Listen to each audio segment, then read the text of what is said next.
Hello everyone. This group activity is presented by Juanita, Maria Paulina Solis, and Daniela Silva.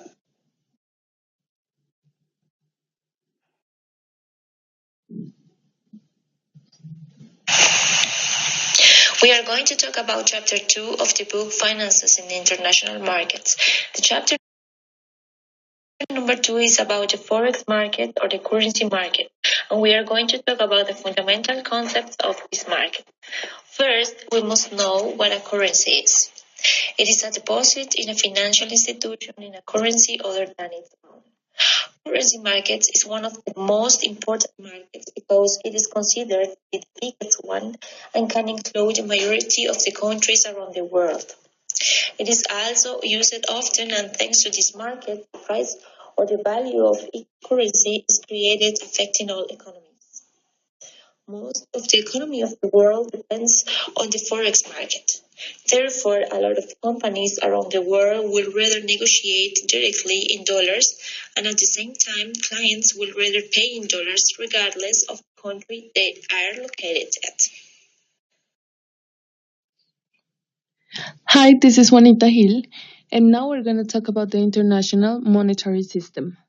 A very important concept of the currency market is the international monetary system, which is an institution where rules are made in order to support and facilitate the international trade and the international finances market.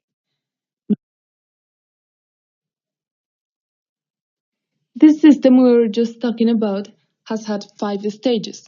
The first one was called System Based in Two Metals, and it took place in 1875. The countries had this system, and it consisted on creating and giving value to their currency based on silver and gold.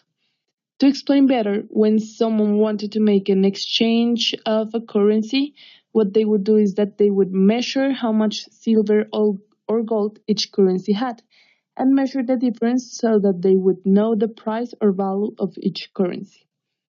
It was an easy way for them to exchange currencies and to compare them.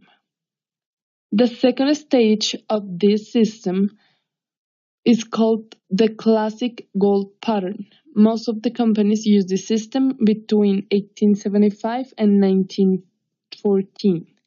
And it is based only in gold because this metal has certain characteristics that makes it very valuable, and for the countries it represented richness. So all of the countries would compare the value of the currency according to the amount of gold it had. England was the very first country to adopt this system. The third stage of this system is called period between wars. World War I incited the countries like England to stop using the gold system as a method of payment. There was no secure value for each currency because what they used to measure the currency was gold. So after the World War, a lot of countries started to have a big economical crisis. After a lot of years, the economies started to improve, and the United States was named as the strongest country in economy, replacing England, as we mentioned before. The next stage of this system is called the Bretton Woods Agreement. This took place in 1944, and in that year there was a big meeting with most of the countries to redesign the international monetary system. The purpose of this meeting was to create new rules, politics, or institutions. For example, the Monetary Fund, the World Bank, and the International Financial System. With the creation of this, they wanted a control to exist in order to guarantee the commitment when making an international transaction. And the last stage is called variable type system. In this stage that took place in 1973, a couple of new rules were created. For example, flexible exchanges can be made, but the central bank was not going to intervene, and not so rich countries had easier ways to get in touch or to get access to the international fund.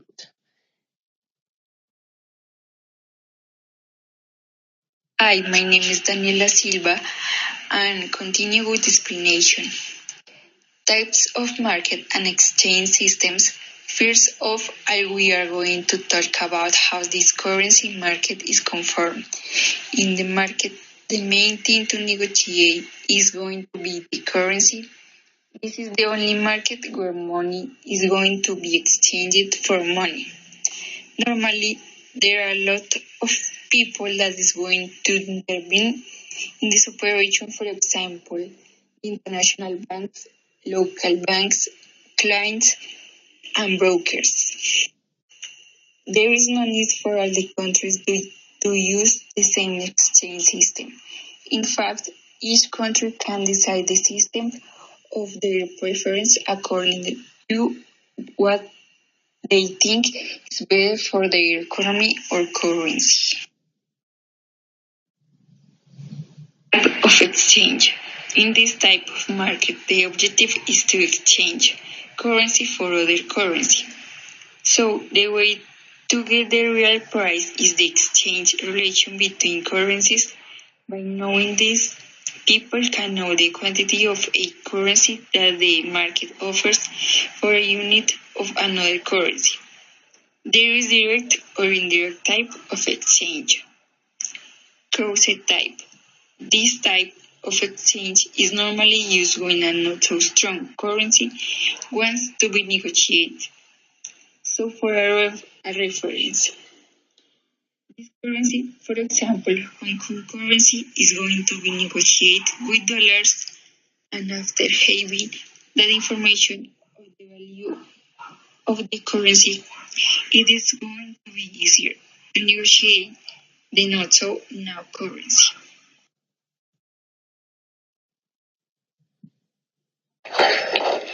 Currency market operations. There are currently 5 types of operations that can be done in this type of transactions.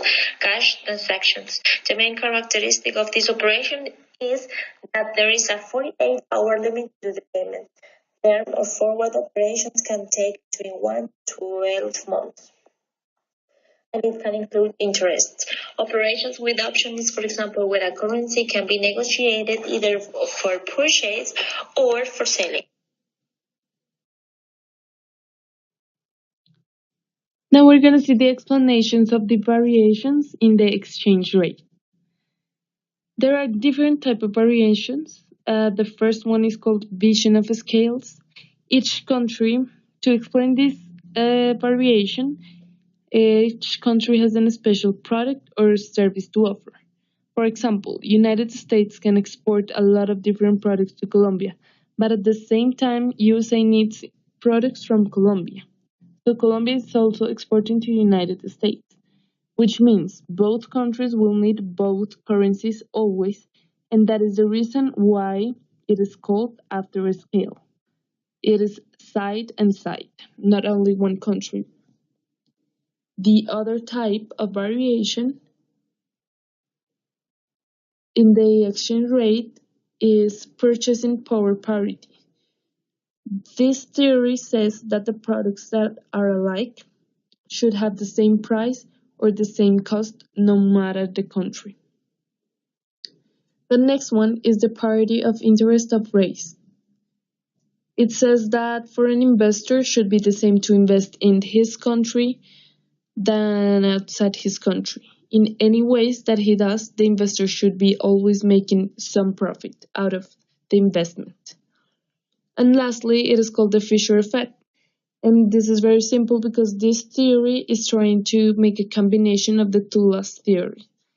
The parity of interest and the purchasing power.